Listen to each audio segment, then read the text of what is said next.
Hello అండి, అందరికీ నమస్కారం. నేను మీ Madhuri. Welcome back to ultimate Ruchulu. ఈ రోజు మన వీడియోలో చాలా సాఫ్ట్ గా స్మూత్ గా ఉండే బియ్యం పిండితో రోటీ తయారు చేస్తున్నానండి. చాలా ఈజీగా కేవలం బియ్యం పిండితోనే తక్కువ నూనెతో త్వరగా తయారు చేసుకోవచ్చు. ఎన్ని గంటలైనా అస్సలు గట్టి పడకుండా మెత్తగా స్మూత్ గా ఉండే ఈ రోటీల్ని ఎలా తయారు చేసుకోవాలో చూసేద్దాం రండి. దీనికోసం ఒక పాన్ లో నీళ్లు వేసి మరిగించాలి. 1 కప్పు బియ్యం పిండి తీసుకుంటే 1.5 కప్పు వరకు నీళ్లు వేసి మరిగించాలి. ఈ నీళ్ళల్లో 1/2 టీ స్పూన్ ఉప్పు, అలాగే 1 టీ స్పూన్ నూనె కూడా వేసి నీళ్లను బాగా మరిగించాలి. నీళ్లు మరిగిన తర్వాత మంటని లో ఫ్లేమ్ లోకి అడ్జస్ట్ చేసి 1 కప్పు పొడి బియ్యం పిండి వేయాలండి. ఇవి ఎగ్జాక్ట్ మెజర్మెంట్స్ అండి. మనం ఏ కప్పుతో అయితే రైస్ ఫ్లోర్ తీసుకుంటామో అదే కప్పుతో 1.5 కప్పు వరకు నీళ్లు వేయాలి. ఈ నీళ్ల కొలత అనేవి ఎగ్జాక్ట్ గా తీసుకుంటేనే మీకు రోటీలు మెత్తగా వస్తాయని గమనించాలండి. ఇప్పుడు ఈ పిండి అంతా ఒకసారి బాగా కలుపుకుని స్టవ్ ఆపేసి మూత పెట్టి 2-3 నిమిషాలు పక్కన పెట్టేయండి. పిండి పూర్తిగా చల్లారిపోకూడదండి. కొద్దిగా వేడిగా ఉన్నప్పుడే ఒక వెడల్పాటి ప్లేట్ లోకి ట్రాన్స్ఫర్ చేసుకోవాలి. ఇలా కొద్దిగా వేడిగా ఉన్నప్పుడే మనం పిండిని కలుపుకుంటాం కాబట్టి ఒక గిన్నెలో నీళ్లు తీసుకుని ఆ నీళ్లలో మన చేతిని తడుపుకుంటూ పిండి అనేది కలుపుకోవాలండి. ఈ పిండి అంతా 3-4 నిమిషాల వరకు బాగా నీట్ చేయాలి. ఈ విధంగా కలుపుతున్నప్పుడు మన చేతికి పిండి అంటుకుంటుంది అనిపిస్తే మన చేతిలోకి కొద్దిగా ఆయిల్ తీసుకుని దీంతో మనం సాఫ్ట్ గా కలుపుకోవచ్చండి. ఇక్కడ నాకు చేతిలోకి ఎక్కువ ఆయిల్ పడిపోయిందండి. ఇంత ఆయిల్ అయితే తీసుకోని అవసరం లేదండి.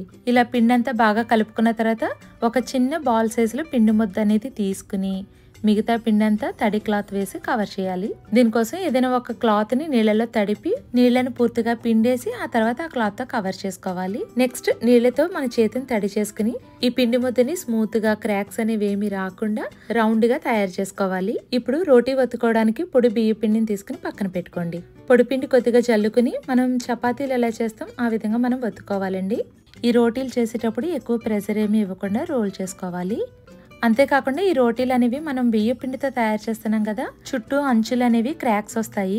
దీనికోసం మనం ఏదైనా సర్కిల్ షేప్ లో ఉన్న బాక్స్ గానీ బౌల్ గానీ తీసుకుని దాంతో మనం ప్రెస్ చేస్తే రౌండ్ గా వస్తాయండి. అలాగే చూడడానికి కూడా చాలా బాగుంటాయి. చూడండి, ఈ విధంగా రోటీని వత్తుకుని తీసుకోవాలి. మరీ పల్చగా కాకుండా అలాగని లావుగా కాకుండా ఉంది కదా, ఈ విధంగా వత్తుకోవాలి. ఇప్పుడు దీన్ని ఒక ప్లేట్ లోకి వేసి వెట్ టిష్యూ పేపర్ తో లేదా క్లాత్ తో గానీ కవర్ చేసి ఉంచుకోవాలండి. ఇప్పుడు మళ్ళీ మన చేతిని తడి చేసుకుంటూ పిండి ముద్దని తీసుకోవాలి. ఇక్కడ మీరు గుర్తు పెట్టుకోవాల్సిన పాయింట్, ఈ పిండి ముద్దని తీసుకున్నప్పుడు క్రాక్స్ ఏమీ రాకుండా స్మూత్ గా రౌండ్ గా తయారు చేసుకోవాలి. ఈ రోటీలు మనం పూరీ ప్రెషర్ లో కూడా చేసుకోవచ్చండి. మీ దగ్గర పూరీ ప్రెషర్ అవైలబుల్ గా ఉంటే ఈజీగా తయారు చేసుకోవచ్చండి. సేమ్ ప్రొసీజర్ అండి. దీంట్లో కూడా మనకి క్రాక్స్ అనేవి వస్తాయి కాబట్టి రౌండ్ గా ఉన్న బాక్స్ తో ప్రెస్ చేసి తీసుకుంటే సరిపోతుంది. ఇలా తయారు చేసుకున్న రోటీలు అన్నింటినీ వెట్ క్లాత్ తో కవర్ చేసి ఉంచుకోవాలండి. చూడండి, ఈ విధంగానే అన్ని రోటీల్ని ఒత్తుకుని తీసుకోవాలి. ఈ విధంగా మరీ థిక్గా కాకుండా అలాగని పలుచగా కాకుండా రోల్ చేసుకుని తీసుకోవాలి. ఇక్కడ మీరు ఈ రోటీలన్నిటిని ఒక్కసారి రోల్ చేసి తీసుకోవాల్సిన అవసరం లేదండి.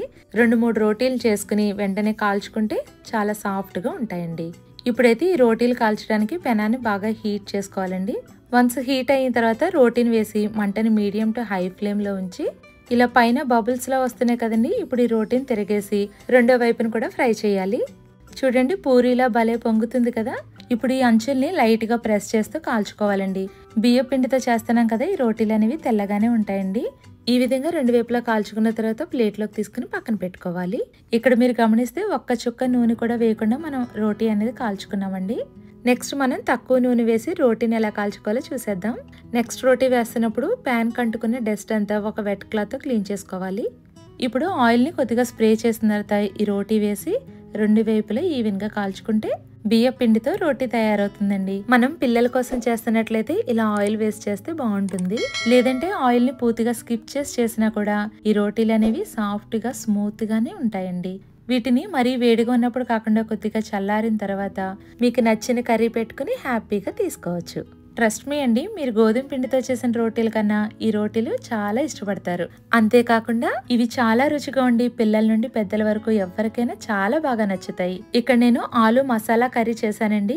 మీరు ఏ గ్రేవీ కర్రీతోటైనా ఈ రోటీలు అనేవి తీసుకోవచ్చు. ఈ రోటీలు మీరు బ్రేక్ఫాస్ట్, లంచ్, డిన్నర్ దేంట్లోకైనా హ్యాపీగా తీసుకోవచ్చు. ఈ రెసిపీ నచ్చిందా? అయితే వీడియోని లైక్ చేసి మీ ఫీడ్బ్యాక్ ని నాకు కింద ఉన్న కమెంట్ సెక్షన్ లో తప్పకుండా చెప్పండి. అలాగే కొత్తగా నా ఛానల్ ని చూస్తున్న వారు సబ్స్క్రైబ్ చేసి పక్కనున్న బెల్ ఐకాన్ ని క్లిక్ చేయడం మర్చిపోవద్దు.